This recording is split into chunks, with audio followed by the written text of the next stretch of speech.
FibroScan pour le dépistage des maladies du foie et on a aussi un GèneXpert, c'est une autre machine, je vais vous expliquer, ce à quoi ça sert. Donc on se rend dans les structures, médico-sociales, structures sociales, maisons de santé, enfin dans plein de structures pour rencontrer des publics, vulnérables, les plus éloignés du soin, voilà, pour essayer de faciliter le parcours de soins pour la prise en charge de ces pathologies. Voilà, donc ce sont 2 postes, en fait, qui sont, distincts, mais en fait très intriqués et complémentaires. Voilà, je vais vous expliquer, comment on fonctionne. Alors, j'ai pas prévu de faire un cours sur les hépatites, virales, mais n'hésitez pas, en fait, à m'interrompre et à me poser des questions, si vous avez, voilà, besoin de rappels, je sais pas, voilà, sur les modes de transmission de ces virus et cetera. Voilà, parce que bon, si je me lance dans un cours là-dessus, ça peut être long, mais en même temps, voilà, il y a peut-être des choses qui vont vous poser question, donc n'hésitez pas, au fur et à mesure à interrompre, voilà, on n'est pas très, nombreux, donc on peut se permettre d'échanger au fur et à mesure. Voilà, alors je vais juste partager, j'ai préparé une petite, présentation. Hop, voilà.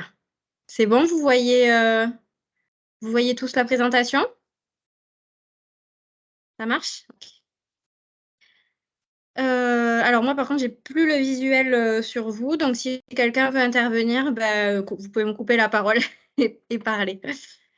Donc voilà, donc je vais vous présenter les actions de la coordination hépatite Occitanie et du service expert de lutte contre les hépatites virales, par la même occasion. Alors la coordination hépatite Occitanie, en fait, c'est un réseau, régional qui existe depuis, 2019. En fait, auparavant, c'était le réseau hépatite Languedoc-Roussillon qui a été étendu à toute la région Occitanie par l'ARS. Donc on est financé, intégralement par l'ARS dans le cadre d'un contrat pluriannuel d'objectifs et de moyens. Et donc l'objectif, en fait, c'est de mettre en place des actions pour améliorer le dépistage et le parcours de soins des personnes atteintes d'hépatite virale sur toute la région. C'est-à-dire que l'idée, en fait, c'est que dans chaque département, il y ait des parcours de soins qui soient vraiment bien identifiés, et adaptés surtout aux publics, qui sont, prioritairement touchés par ces virus. Donc on s'appuie en fait sur les moyens opérationnels parce que du coup, donc moi je suis animatrice territoriale. On a au sein de la coordination hépatite Occitanie, il y a des animateurs territoriaux et des médecins coordinateurs, mais il n'y a pas d'équipe opérationnelle sur le terrain. Donc en fait, on s'appuie sur les équipes des services experts de lutte contre les hépatites virales, des CHU en fait, donc ce sont des services qui sont spécialisés depuis, de nombreuses années, dans la prise en charge, des cas complexes, des hépatites virales. Et donc, voilà, on s'appuie donc moi je suis à la fois sur ce service-là et à la fois sur la coep. Donc, voilà, on s'appuie sur les moyens humains des SELV de Montpellier et de Toulouse et on travaille aussi avec le SMIT de Perpignan qui fait partie intégrante de la coep. Donc avec, une infirmière du Cégide comme animatrice territoriale. Donc en fait, on s'inscrit dans un objectif de santé publique. On a été créé en fait pour ça, hein, dans le cadre de l'élimination de l'hépatite C à l'horizon 2025. Avec l'arrivée de nouveaux traitements il y a quelques années, des antiviraux à action directe qui permettent de guérir complètement, l'hépatite C en, 2 à 3 mois de comprimés, ça dépend le traitement qui est choisi. Il y a 2 traitements qui sont pangénotypiques, ça veut dire qu'ils marchent sur tous les génotypes du virus. Avant, voilà, selon le génotype, on avait plus ou moins de facilité à guérir les patients. Maintenant, on a des 2 traitements qui marchent sur tous les génotypes. C'est des comprimés uniquement, il n'y a plus d'injection d'interférons et donc on prend soit 1 comprimé par jour pendant 3 mois, soit 3 comprimés par jour pendant 2 mois et on guérit plus de 99 des patients, sans quasiment aucun effet secondaire et les seuls effets secondaires qu'il peut y avoir sont bien tolérés et n'entraînent pas d'arrêt des traitements. Donc c'est une révolution puisque avant on avait des traitements par interféron qui guérissaient à peu près, 50 des malades et qui étaient très mal tolérés. Voilà, on a aussi de nouveaux outils de dépistage et de diagnostic. Donc on a les TROD, tests rapides d'orientation diagnostique, que vous voyez sur la première photo. En fait, on pique le bout du doigt, on prend un petit peu de sang et de façon quasiment instantanée, en fait, on repère la présence d'anticorps contre le VHC, d'anticorps contre le VIH, et ils existent aussi pour l'hépatite B, où là, donc, on recherche un antigène du virus, donc on recherche le virus directement. Donc, ce sont des tests d'orientation diagnostique. Ça veut dire que si le test est positif, il faut le confirmer par un bilan sanguin. En revanche, s'il est négatif, on est sûr qu'il n'y a pas eu de contact avec le virus, avec une fenêtre de sécurité de 3 mois avant le prélèvement, ou voilà, s'il y a eu une contamination récente dans les 3 derniers mois, on n'est pas sûr à 100 de la détecter avec les tests. Donc, dans ce cas-là, on conseille toujours aux personnes de renouveler le dépistage. Voilà, mais sinon, ils sont tout à fait fiables, aussi fiables que des bilans sanguins. Et voilà, ils nous permettent donc de savoir s'il y a eu un contact avec le virus. Et il faut ensuite faire le diagnostic en recherchant le virus dans le sang, en faisant une charge virale pour l'hépatite C, une charge virale de l'hépatite C, parce qu'on peut avoir contracté le virus de l'hépatite C et être guéri spontanément. Il y a 20 des gens qui éliminent le virus seuls dans les 6 premiers mois après l'infection. Donc c'est très important, une fois qu'on a un TROD qui est positif, de le confirmer par une charge virale. On ne peut pas conclure seulement avec un TROD qui est positif. Et donc il existe maintenant des outils de biologie délocalisée. C'est-à-dire que pour faire cet examen, on n'a plus besoin d'aller au laboratoire et de faire une prise de sang. On a là sur la 3e photo, vous voyez un ordinateur avec un petit appareil qui est connecté. En fait, ça s'appelle un GèneXpert. On prend un peu de sang au bout du doigt, on met le sang dans la petite cartouche bleue là que vous voyez, et puis en 1 heure, en fait, on a le résultat et on sait si la personne est effectivement infectée par le virus ou pas. Ce qui nous permet en fait de diagnostiquer des personnes qui ont de gros soucis de prélèvement veineux, comme les usagers de drogue principalement. C'est le public le plus touché par l'hépatite C actuellement. Donc ça nous permet de contourner voilà, cette problématique, et puis de faire en fait tout le bilan en temps réel, et de faire ce qu'on appelle du test to treat, c'est-à-dire du dépistage au traitement en une seule rencontre, et en fait en 1 heure de temps, quoi. Voilà, et donc au milieu, la photo du milieu, c'est un autre outil de dépistage qui est aussi très intéressant, c'est le Buvar. Un peu, ça ressemble au test de Guthrie qu'on fait au bébé juste après la naissance. On met du sang sur un papier Buvar et on l'envoie dans un laboratoire, et on a les sérologies hépatite C, hépatite B, VIH, on a la charge virale de l'hépatite C. On sait aussi si une personne est immunisée contre l'hépatite B, donc si elle est vaccinée. Voilà, donc c'est un outil qui est intéressant. Là, on n'a pas de rendu de résultat immédiat, mais par contre, on contourne le bilan sanguin, et c'est un outil d'aller vers, en fait. Voilà, donc ça, c'est le 2e levier, c'est les nouveaux outils de dépistage et de diagnostic. Et puis le 3e levier très important, c'est la possibilité maintenant pour tous les médecins de traiter les hépatites C. C'est-à-dire qu'avant, le traitement de l'hépatite C était réservé aux médecins spécialistes, hépatogastro-entérologues ou bien infectiologues. Maintenant, tous les médecins généralistes, médecins addictologues, médecins psychiatres, tout le monde peut traiter les hépatites C sous certaines conditions, c'est-à-dire dans le cadre du parcours simplifié. Donc ça concerne des personnes qui n'ont pas de comorbidité, qui n'ont pas de co-infection avec le VIH ou l'hépatite B, qui n'ont pas d'insuffisance rénale, par exemple, des personnes qui auraient de grosses insuffisances rénales. Là, ça nécessite un suivi particulier, et qui n'ont pas surtout de maladie du foie avancée. Parce que là, ça va nécessiter une prise en charge spécialisée par un hépatogastro-entérologue. Mais en dehors de ces cas-là, n'importe quel médecin peut traiter une hépatite C, donc ce qui simplifie de façon vraiment très importante le parcours de soins. Et donc notamment, on travaille beaucoup avec les XAPA et les CARUD. C'est les structures un peu prioritaires pour notre réseau. Et donc l'idée, en fait, c'est d'autonomiser et d'accompagner les professionnels pour que tout soit fait, du dépistage au traitement, dans les structures, sans que les patients aient besoin d'aller à l'hôpital. Voilà, donc on s'inscrit en fait dans cet enjeu de santé publique. Donc l'OMS en fait a fixé l'objectif d'élimination à l'horizon 2030. La France, l'a fixé à 2025. On pense qu'on va pas atteindre cet objectif en 2025, mais bon, on est quand même en bonne voie. Il y a quand même une grosse diminution là du nombre de personnes dépistées et traitées. Voilà, donc les publics cibles de la coheb, donc ce sont les usagers, à la fois les usagers et les professionnels de structures médico-sociales et sanitaires ou d'associations.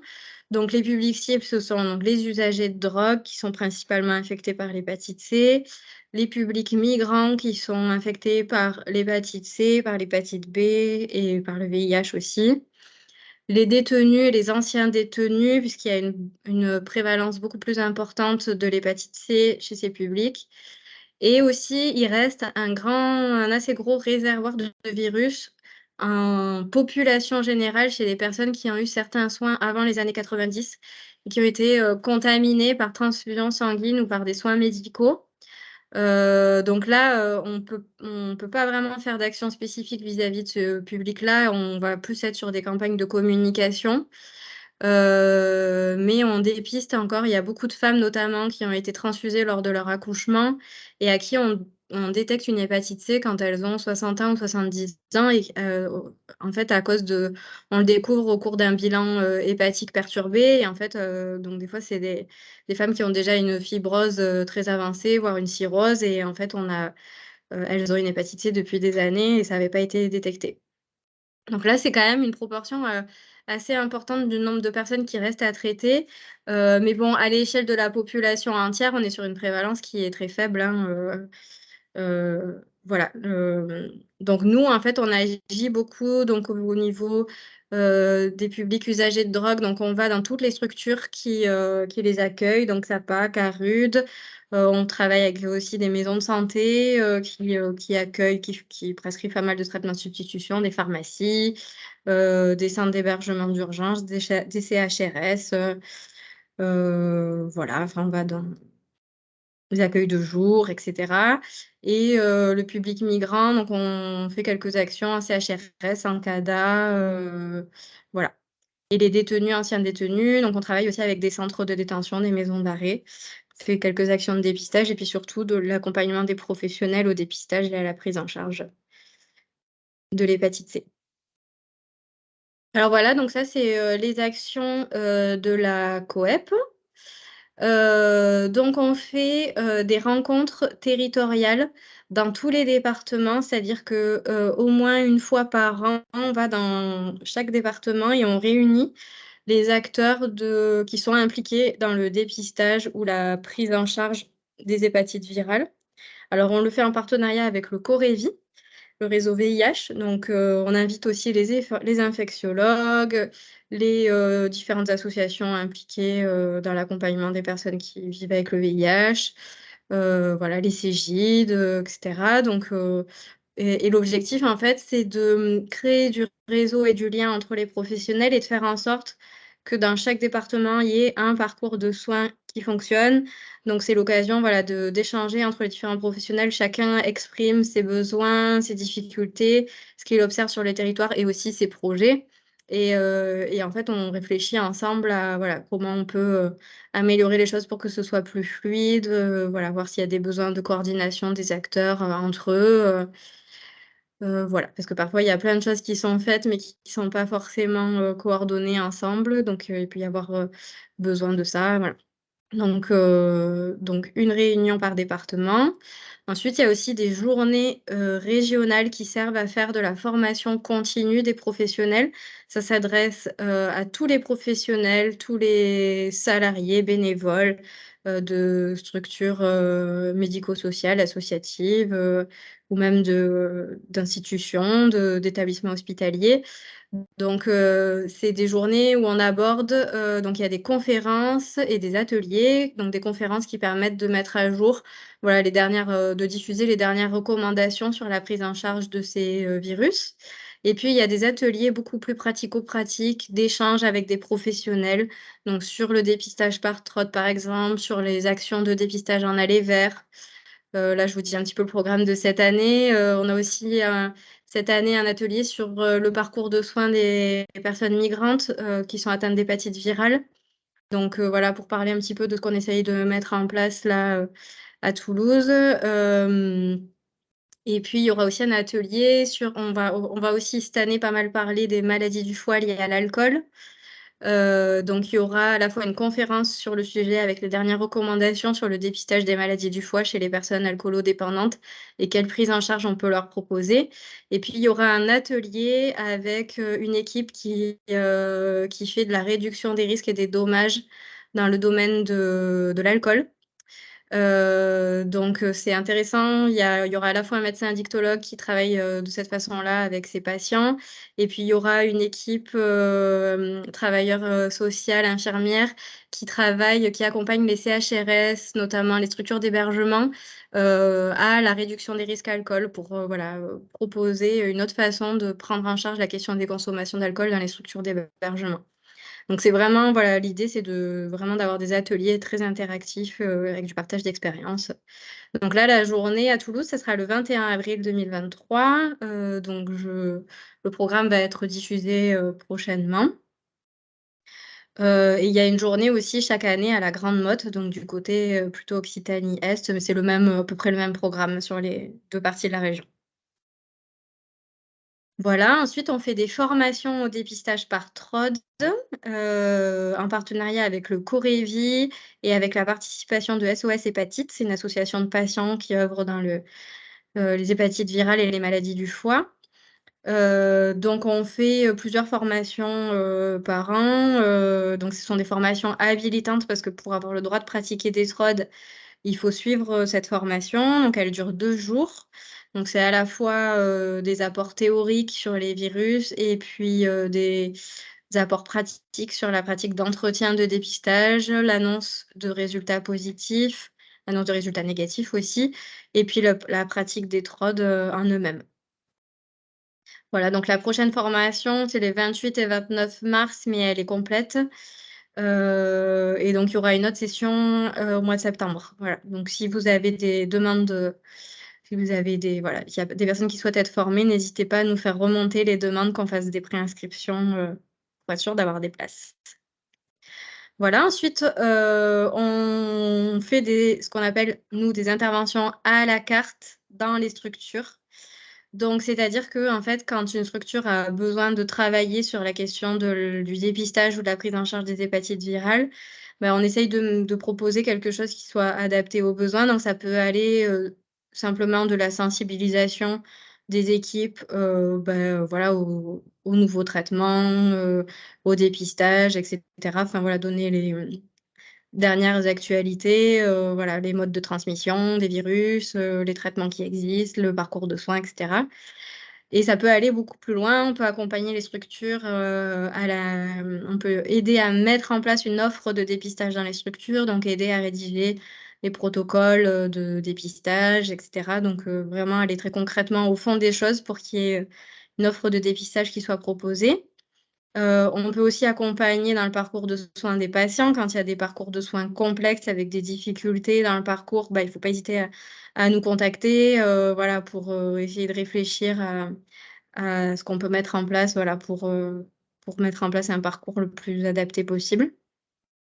Et puis on fait aussi des actions de dépistage, dans les structures. Donc avec les outils dont je vous ai parlé, je vais vous les montrer dans la prochaine slide et juste aussi vous avez le site internet de la Coep sur lequel il y a beaucoup d'outils, qui peuvent être utiles quand, vous souhaitez mettre en place, le dépistage. Donc il y a, je ne sais pas où trouver, le dossier d'habilitation à remplir pour l'ARS pour, pouvoir mettre en place des TROD. On a des fiches types, de rendu de résultats, enfin on a plein de choses en fait, il y a aussi tous les topos des formations, voilà. Et il y a aussi le calendrier des actions de dépistage sur la région, avec tous les endroits où on va, à quelle date, comment vous pouvez orienter, les usagers, sur ces actions. Il y a les numéros de téléphone à contacter des équipes pour, orienter des patients, voilà, il y a aussi les dates de toutes les formations proposées, les dates des rencontres territoriales, enfin voilà, et donc voilà, les actions de test to treat dans les structures. Donc on fait, donc le dépistage par TROD. On fait l'analyse de la charge virale de l'hépatite C par le GeneXpert comme je vous l'ai expliqué Et on a un fibroscan mobile qui nous permet de faire une évaluation non invasive de la fibre hépatique, qui nous permet de voir en fait s'il y a une atteinte du foie liée au virus de l'hépatite C ou bien de l'hépatite B ou liée à une consommation d'alcool excessive. En fait, on propose le fibroscan à tout le monde. Il n'y a pas besoin d'avoir une hépatite virale pour bénéficier d'un fibroscan. Et donc, on dépiste comme ça des maladies du foie, voilà, à des personnes qui ont pas forcément de facteurs de risque d'hépatite virale. Et donc, l'objectif, en fait, avec tous ces examens, en fait, on peut prescrire le traitement. Si pour une hépatite C, on peut faire du dépistage au traitement d'une seule rencontre et la personne repart avec son ordonnance. Si tout est OK, si c'est adapté, c'est possible, voilà, de le faire. Donc on va, voilà, on est sollicité par plein de structures différentes. Nous, on va beaucoup dans l'Hexapal et Carude avec un objectif là qui est plutôt d'autonomisation des structures, de transfert de compétences, puisque notre objectif, c'est de plus avoir besoin d'y aller en fait, hein, que tout soit fait sans nous.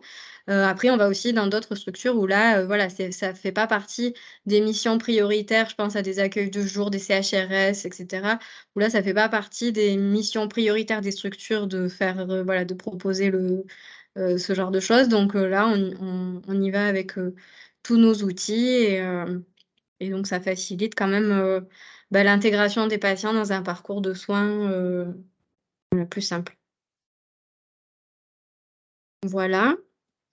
Donc ça, c'est un exemple voilà, d'affiche voilà, de ce qu'on peut proposer. Voilà, donc je pense que j'ai fait le tour. J'espère que j'ai été claire sur ce que voilà, vous identifiez bien ce à quoi on sert et ce qu'on propose. Donc ça, ce sont les contacts, de en fait, on est, la coordinatrice régionale de la COEP est basée à Montpellier et donc il y a une animatrice, territoriale à Toulouse, à Perpignan et à Montpellier. C'est la coordinatrice régionale qui s'occupe de l'animation territoriale. Voilà, j'ai terminé. J'arrête le partage. Est-ce que vous avez des questions?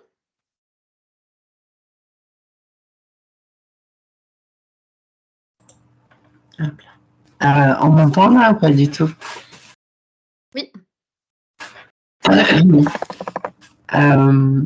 Au-delà des aspects que tu as évoqués, est-ce qu'il y a des facteurs de risque qui augmentent le fait de contracter une hépatite C Alors l'hépatite C, dont tu aimerais parler?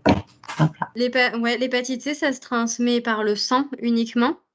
Donc les facteurs de risque, donc c'est donc l'usage de drogue avec partage de matériel de consommation. Alors c'est le partage de seringues, mais pas uniquement, c'est aussi le partage de pailles de sniff, le partage de pipes à crack. Quand on parle de l'injection, c'est aussi le partage de tout le matériel qu'il y a autour de la seringue, donc la cuillère dans laquelle est fait le mélange, et cetera. Tout ce qui peut être en contact avec le sang d'une personne infectée est partagé, en fait.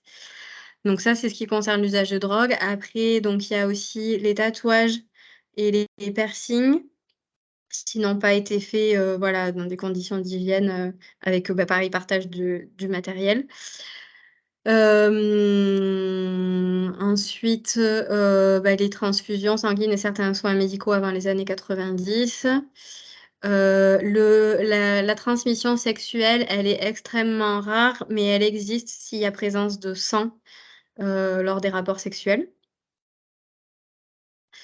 Donc par exemple, dans les pratiques de chemsex, il peut y avoir des transmissions, alors qui sont à la fois soit liées aux pratiques sexuelles parce que du coup multipartenariales avec des pratiques qui peuvent être, un peu hard, mais aussi liées à l'usage de drogue pendant les rapports sexuels avec, sniff, injection de produits, sans forcément que ce soit des personnes qui aient une culture de la réduction des risques très, très importante. Donc voilà, il y a actuellement, des transmissions d'hépatite C, dans ce public.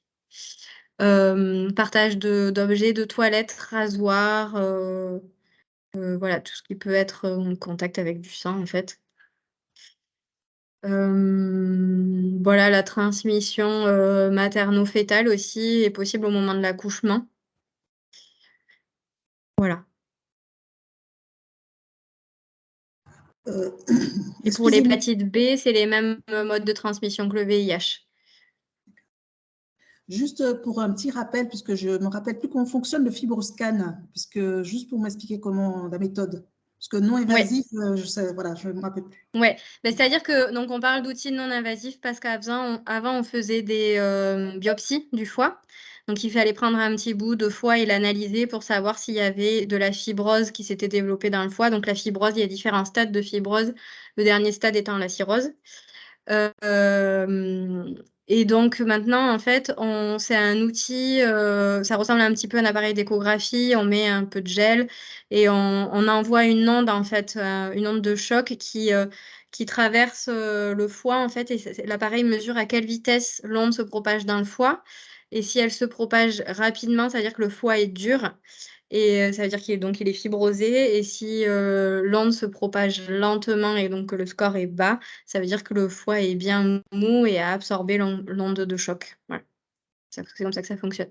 Et après, il existe aussi des tests de mesure de la fibrose par prélèvement sanguin. Il y a des fibromètres ou des fibrotests. C'est voilà, sur une prise de sang qui permettent d'avoir aussi une évaluation de la fibrose hépatique et c'est tout aussi fiable. Merci.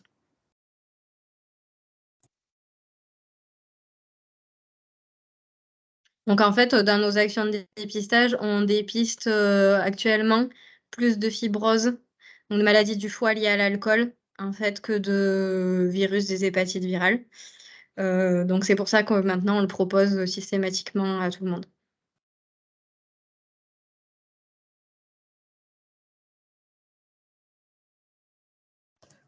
Pour vos formations, pour l'utilisation du TROD, vous avez quel type de professionnels qui viennent se former? Est-ce que c'est essentiellement Alors, des soignants ou vous avez des professionnels non, c'est vraiment très, très hétéroclite. Et c'est l'objectif du TROD, hein, d'ailleurs, qu'il soit utilisé vraiment par tous les professionnels. Donc, il y a des travailleurs sociaux, des psychologues, des infirmiers, parfois des bénévoles aussi. On a des bénévoles de certaines associations. Voilà, il peut y avoir des infirmiers, parfois des médecins, même si eux n'ont pas l'obligation de se former. On a quand même des médecins qui viennent parfois. Voilà, c'est franchement, dans une formation, en général, on a une proportion équitable entre les travailleurs sociaux, les infirmiers. Voilà, on a beaucoup, hein, en fait, on a quand même beaucoup de travailleurs sociaux et d'infirmiers, quoi. Merci. On a aussi des chargés de prévention parfois du planning familial. Voilà.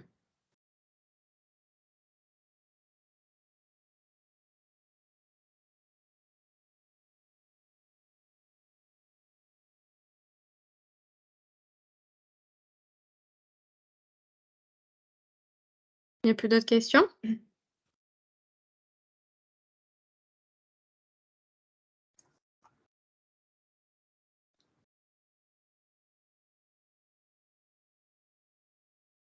Ah, il y a quelqu'un qui a une mauvaise connexion. Ok. Et à bientôt. Mince. Ok. Alors, si vous avez... Attends, il faut que je coupe. Du coup, si vous n'avez pas d'autres questions... Putain, qu'est-ce que c'est chiant. C'est bon? Oui. Si vous n'avez pas d'autres questions, on va s'arrêter là. Notre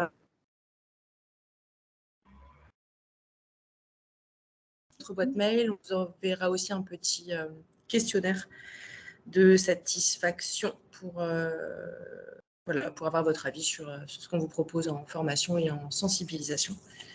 Voilà, on vous souhaite une bonne journée. Et, merci. Merci beaucoup. Avec plaisir. Au revoir. Au revoir. Avec plaisir. Merci Bonne à journée, au revoir. vous d'être connectés. Au revoir.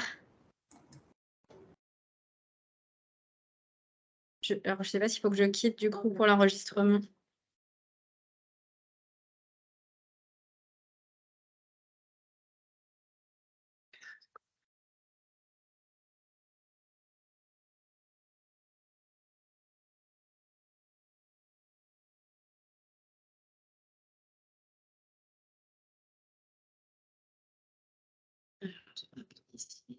Enregistrer.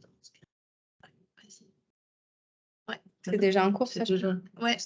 Mais il va te proposer de l'arrêter. Voilà. Ok.